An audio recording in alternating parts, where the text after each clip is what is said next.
Please check out the Atlas YouTube channel for more information that will come further down the line. We'd love your support. Please subscribe. Before I start playing, let me introduce the premise of the story. In this game, you'll be forging bonds to support your claim for the throne. But it's the unique take on this that we hope puts a spin on the classic tale. In a kingdom thrown into chaos by the king's assassination, a royal magic is triggered that establishes an election. This magic allows any individual of any social status to become the next king by gaining the people's support, which sets a battle for the throne in motion. The protagonist gets involved, and the journey will take him around the world. It's a journey that I hope you enjoy, as it's unique to this game. You'll meet various allies of different tribes, rivals who stand by their own ideologies, and terrifying monsters called humans will stand in your way. The story's brimming with fateful encounters like this. Above all else, a game offers a different experience than a movie or novel. So to prevent this from becoming just a vehicle for our tale, we've gone to great lengths to flesh out the experience into an exciting, fully fleshed game. There's lots to be excited about, so I hope you'll stay with us till the end. Let's get started, shall we?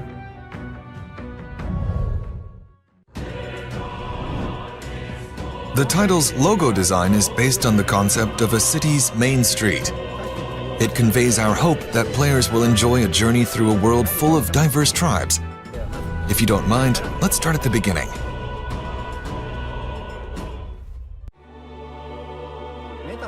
What makes Metaphor different from other fantasy RPGs is the perspective of their world in which our world is their fantasy. After players enter their name, they must answer the questions. Is fantasy limited to the confines of imagination?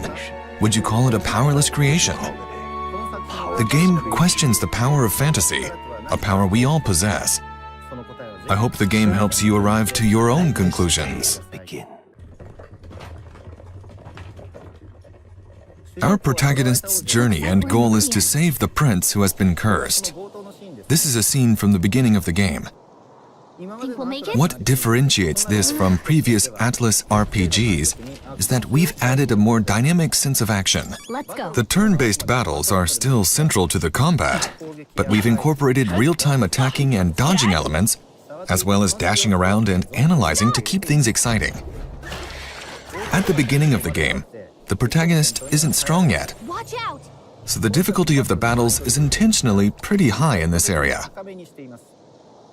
We wanted players to get a sense of both tension and accomplishment. I might die if I risk fighting right now, so I'll explore cautiously during this segment. That said, there are multiple difficulty levels and convenience factors to make things easier, so we hope anyone who wants to play can enjoy it. I can at least cast my usual spell for you. In this scene, our fairy companion casts a musical spell. The music you hear in-game is in the protagonist's head. The composer behind the music is Shoji Meguro. People probably know him from the Persona series, but I've asked him not to be constrained by his trademark pop style, and to take on the challenge of creating a totally new sound to fit this game's world. We hope you'll look forward to hearing it. This is a particularly large area in the game, and you can see hordes of enemies ahead.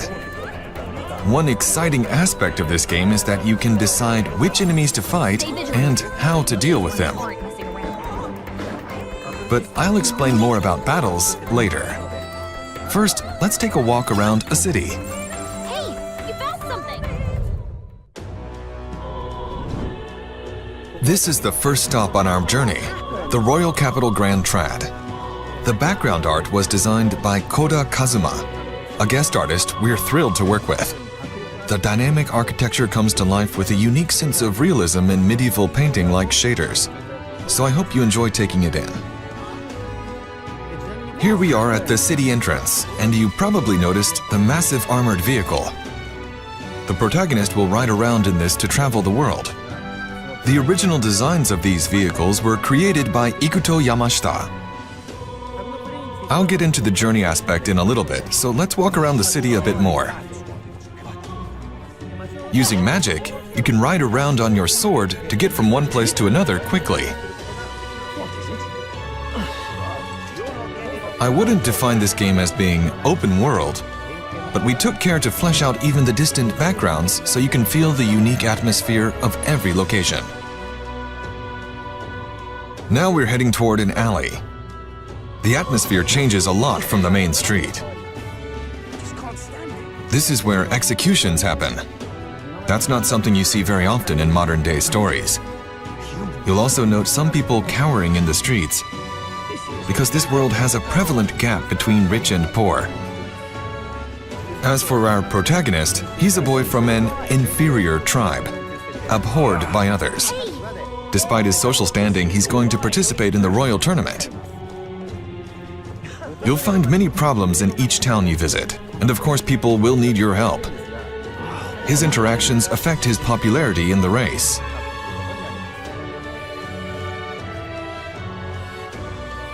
Let's check out the town map. You can see where you're currently located, and then instantly move anywhere you've previously visited. This should help make the journey more comfortable. Let's zoom out to the map of the entire kingdom. This is the royal capital where we are now. In this world, the areas between cities are dangerous areas referred to as wastelands, which makes travel difficult, unlike our world today. As the story progresses, your main hub moves from city to city. And with that, let's take a look at a new city. This is Martira, a town we're unveiling for the first time. It's a pastoral town, quite a contrast from the capital. It may be normal in other fantasy RPGs, but through these acts of traveling and staying at new places, I hope you get a true sense of being on a journey, which is a difficult thing to convey in modern-day stories. By incorporating a unique sense of daily life into traveling, we've made taking a trip feel as real as possible in this game. You'll encounter all sorts of things on the road, so please look forward to how the story unfolds. Let's drop in at the recruitment center in this city. What? Here you take requests to fight dangerous monsters. These threats to the city are called bounties. Bounties give you some nice rewards, which hopefully encourages you to challenge them. And that's really just one of many challenging aspects the game has to offer. This is the weapons shop. Each city you stay in has various facilities, and in this game your choice of equipment is especially important. In Metaphor, we wanted to give you the freedom to customize your party your own way. So we hope you'll even find some joy in making preparations to explore dungeons in your own style. Alright then. Let's enter the tavern. I see an informant here. Informants offer hints about dungeons and battle strategies. Even collecting information like this is something we put a lot of thought into making enjoyable. The back of the tavern is actually an inn. Visiting a new town and staying at a new inn, that's half the fun of traveling, isn't it? There's so much to do in these cities and towns that I can't cover it all, so stay tuned for further announcements. Moving on, let's hop into the Gauntlet Runner and head to the battlefield.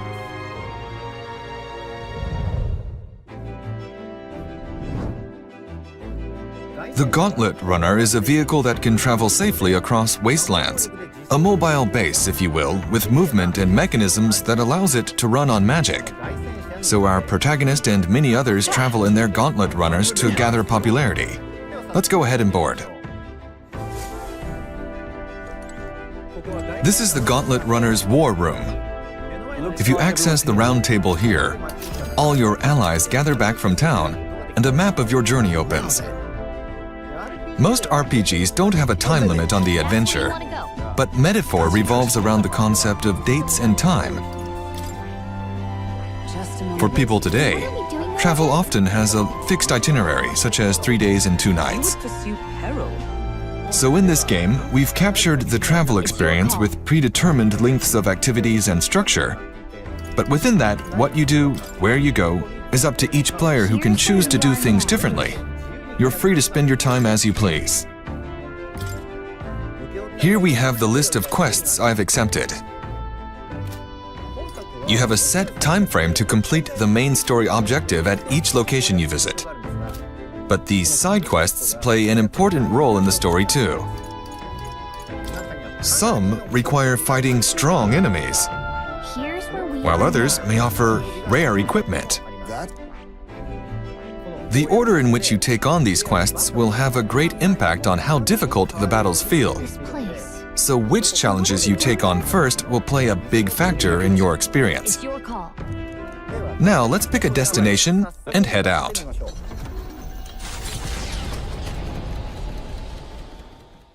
Okay, we have departed. In most games, you arrive at your destination instantly, but here you're inside the runner, heading toward it.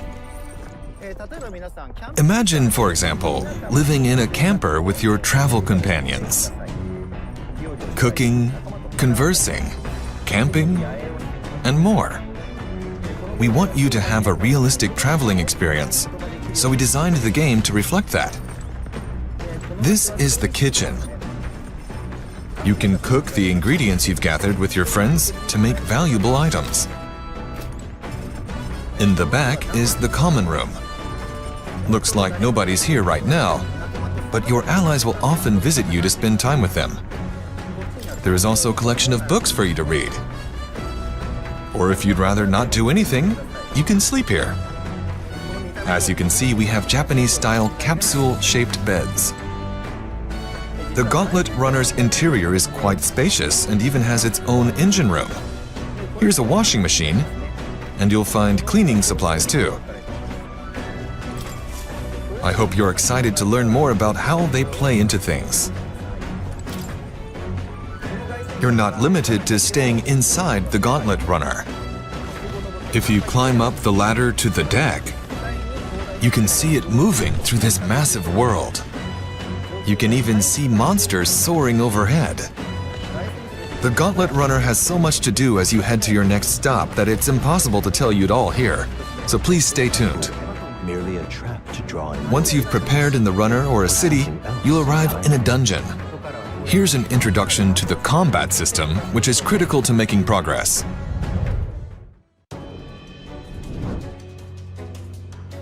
This is the entrance to a certain dungeon. Let's check the main menu before we head in. Here we have features like items, skills, and equipment. You can see that the UI has always been one of our strong suits. It's something that we were very particular about. You often spend a lot of time navigating menus in RPGs, so we wanted to give players a beautiful interface to enjoy a stronger sense of immersion. Let's check out the party customization screen. The key to strengthening a party in Metaphor lies in the job system, and the growth of these jobs is critical to advancing through the game. In Metaphor, the power of these jobs is called archetypes. Archetypes are a very important element to this game, which I'll give you a few more details on. By confronting their anxiety, the protagonists acquire these archetypes, a special power.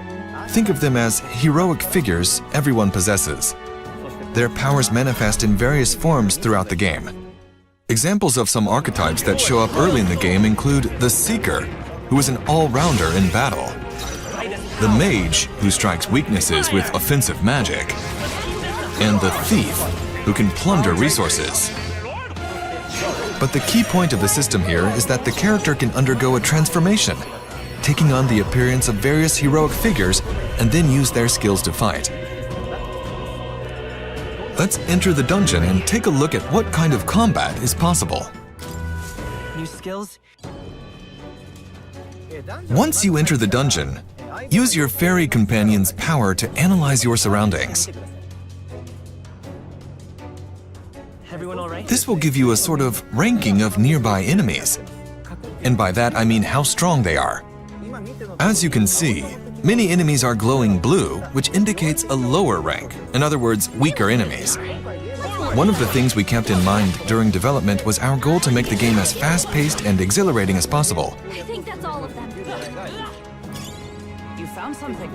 Tedious and slow-paced enemy encounters can ruin a game's rhythm, especially if you know you can win against weaker enemies. We're not alone.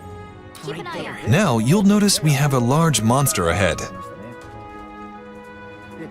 more dangerous enemies give off a yellow glow. If the analysis indicates they're formidable, you should approach cautiously, unlike before. Pressing the squad button will call your party members to your side, transitioning us smoothly into a turn-based battle. If you initiate a squad battle before the enemy notices you, you earn a bonus first strike just like this.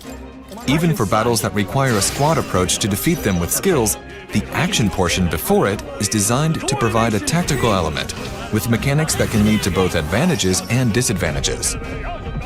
The squad option allows you to engage and enjoy tense, tactical battles without even drawing close, and using a variety of skills and strategic actions. The party customization is highly flexible and strategic, so we encourage you to create your own unique and powerful party. We have just annihilated the enemies. As you can see, you can earn bonus rewards by defeating all enemies without taking any damage. We implemented this feature to provide a sense of accomplishment in party customization, so I suggest you try it out. So that's the exhilarating action elements and the strategic nature of the turn-based battles. It's a battle system with two aspects to enjoy, so we hope you have fun when the game comes out. Next, I'd like to touch on the volume of dungeons. As you progress through the story, you'll come across main dungeons, which you'll tackle as part of the main story, and side dungeons, which you can explore as part of quests. Both types will of course plunge you into battle. In terms of the number of dungeons to challenge, it's more than any previous title of ours. Furthermore, the dungeon mechanics we've designed were created to avoid impacting the balance and pacing, reducing anything that may bore you. The battle system in these dungeons is one of our strongest selling points, so we hope you enjoy it. As we created the game, one area we focused on was how spending time on the road impacted the growth of your party members. One of the systems that symbolize this is the follower system. The protagonist will meet and befriend various people over his journey. As he continues to deepen these bonds, these followers will become his strongest supporters. Seeing their way of life through these interactions, the protagonist senses the heroic image within them, giving him access to new archetypes in battle that awaken within him. It's up to the player to decide which followers to prioritize interacting with. Finding strategies to gain advantage, both in dungeons and outside of them, is a unique aspect of this game. We hope you enjoy them. There's more to share about archetypes, but we'll save that for future announcements. I'll just say for now that there's a significant number of them in the game.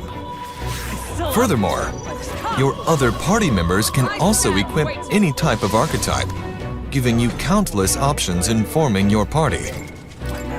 Take a look. I'll show you on screen. Here's a party consisting only of brawlers.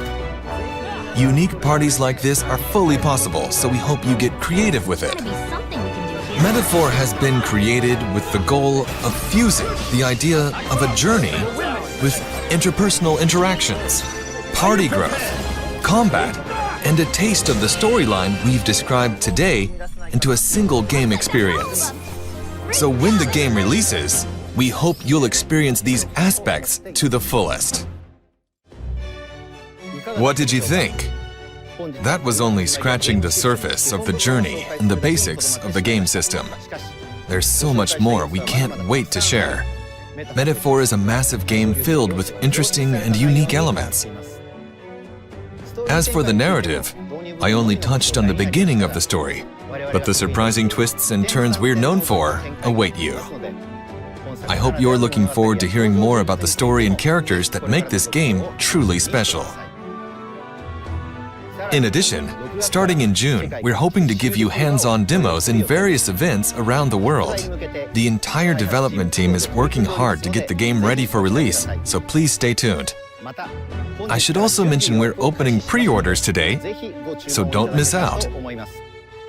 In addition to the standard edition, Metaphor is also available in a special physical collector's edition. This year marks 35 years since Atlas released its first game, and Metaphor serves as the 35th anniversary commemoration title for the Atlas brand. It's a celebration title, and we're very excited to get this game into your hands, so we hope you check it out when it launches. Before I sign off, I have a short video we prepared for those of you who stuck with us to the end. This is a scene from the Gauntlet Runner, which I spoke about earlier. Please look forward to the all-new RPG from Atlas, Metaphor. Thank you very much for your time today.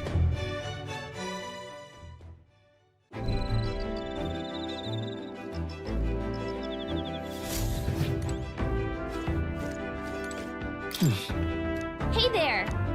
Yep,